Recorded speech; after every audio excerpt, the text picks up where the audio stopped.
Ndibulise kune bathandi bezemidlalo eMzantsi Afrika, ingakumbi kune balandeli bebhola elikhulu ke laseMzantsi Afrika.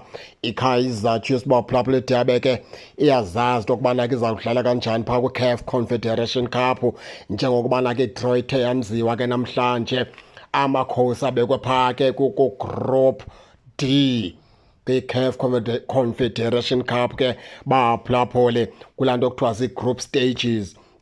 Masenze kanje ke baphulaphula, kuthiwa ke iimetshi zokuqala ke zawuqala phaa ngoNovemba nge-23 ukuya phaa nge-30 kaNovemba. Baphulaphule masenze kanje, kuthiwa ke imetshi yokuqala ke izoba nge-23 kaNovemba, iphinde phaa kwiveki elandelayo, kusho ukuthi ngu-second leg ke lowo ke baphulaphule. Eyesibini indawo, ezi metshi ke zidlalwa ngolu hlobo ke baphulaphule, njengoba sinicacisele ningalahleki.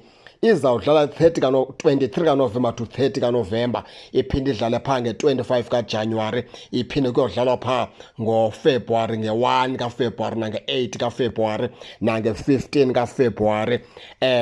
Ezi ke iimetshi esizibale emveni kwaNovemba zawudlalwa ke emveni kwe-AFCON, njengoba niyazi into yokubana ke kudlalwa i-AFCON ke apha ke kuDisemba, idlalwa phaa kwilizwekazi ke laseMorocco.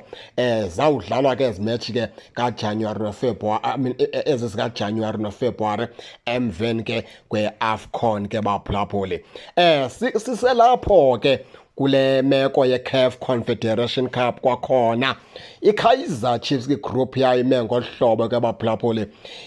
yiZamalek yase-Egypt, kube yi-Al Masry yase-Egypt, Zamalek yase-Egypt, Al Masry yase-Egypt, ibe yi-Zesco United yaseZimbabwe, kuze ke kube yi-Kaizer Chiefs ke yaseMzantsi Afrika.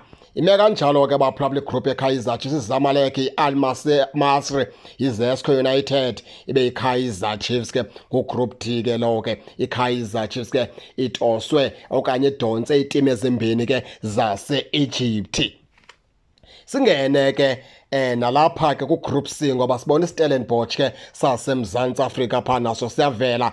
Igroup ke yeStellenbosch ke siStellenbosch phaa ku-group C, kunye ke nelaa timu kuthiwa yiChabab Belouizdad yase-Algeria, ndiciba idlalwa phaa ke nguKhanye Samayo. Ibe yi-AS Otoho, ibe yilaa timu kuthiwa ke yiSingida Black Stars, yiSingida Black Stars, AS Otoho, ibe yiBelouizdad, ibe yiStellenbosch phaa ku-group C. Apha ke sithetha ke nge-CAF Confederation Cup.